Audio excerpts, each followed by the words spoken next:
কেমন আছো বন্ধুরা? ছোটদের পুরাণ কথা চ্যানেলে সকলকে স্বাগত। বন্ধুরা, আজকে আমি বলবো ভৃগুরামের কথা, যে ভৃগুমণি পৃথিবীকে 21 বার নিক্ষত্রিয় করেছিলেন।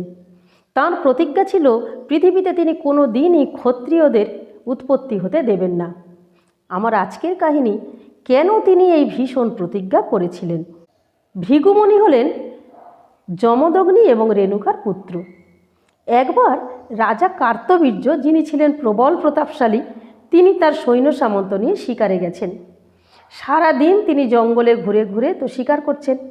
হঠাৎ ঝড় বৃষ্টি শুরু হলো। সেই প্রবল প্রাকৃতিক বিপর্যয়ে রাজার প্রাসাদে ফিরতে পারলেন না। এদিকে রাত্রি নামল।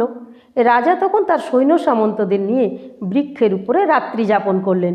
পরের দিন সকালে ক্লান্ত বিধ্বস্ত রাজা বৃক্ষ থেকে নেমে সৈন্য সামন্তদের নিয়ে তো প্রাসাদে ফিরছেন। রাস্তায় দেখা হলো যমদগ্নি মুনির সঙ্গে। যমদগ্নি মুনি রাজার এই ক্লান্ত বিধ্বস্ত অবস্থা দেখে তার কারণ জানতে চাইলেন। রাজা তখন আগের দিন রাতের প্রাকৃতিক বিপর্যয়ের কথা জানালেন এবং মুনিকে তিনি বললেন তিনি খুব ক্ষুধার্ত এবং ক্লান্ত। যমদগ্নি মুনির রাজার ওপর খুব করুণা হলো। তিনি রাজা এবং তার সৈন্য সামন্তদের সসম্মানে তার আশ্রমে নিয়ে এলেন এবং বিভিন্ন ভোজ্য দ্রব্য দিয়ে রাজা এবং তার সৈন্য সামন্তদের তিনি সেবা করলেন।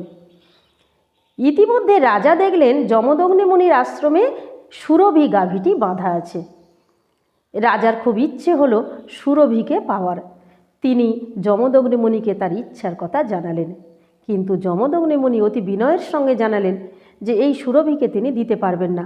রাজা অনেকবার অনুনয় বিনয় করলেন, কিন্তু মুনি তো সুরভিকে দিতে অপারগ জানিয়ে দিলেন। তখন রাজা মুনির ওপর খুব ক্রুদ্ধ হলেন। রাজা কার্তবীর্য মুনিকে আক্রমণ করলেন।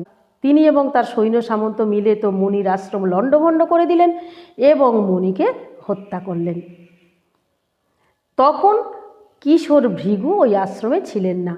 তিনি যখন আশ্রমে এসে রাজা কার্তবীর্যের এই দুর্বৃত্ততার কথা জানলেন, তখন তিনি প্রতিজ্ঞা করে বসলেন যে তিনি এই পৃথিবীকে নিক্ষত্রিয় করবেন। তিনি কোনোদিনই এই পৃথিবীতে আর ক্ষত্রিয়ের জন্ম নিতে দেবেন না।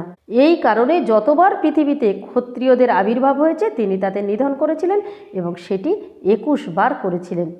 বন্ধুরা, আজকের এই পর্যন্ত। পরের দিন আমি বলবো যে ভৃগুরাম কার কাছ থেকে কোন অস্ত্র পেয়ে এতটাই শক্তিশালী হয়ে উঠেছিলেন।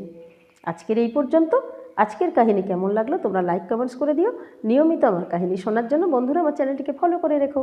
যারা এখনও আমার চ্যানেলটিকে সাবস্ক্রাইব করোনি তারা আমার চ্যানেলটিকে সাবস্ক্রাইব করে দিও।